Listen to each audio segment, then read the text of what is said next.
নমস্কার, আজ আমি আপনাদের কাছে এগ তড়কা রেসিপি করে দেখাবো।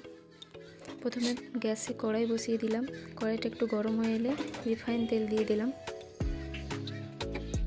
এতে ফাটিয়ে রাখা একটা ডিম দিয়ে দিলাম।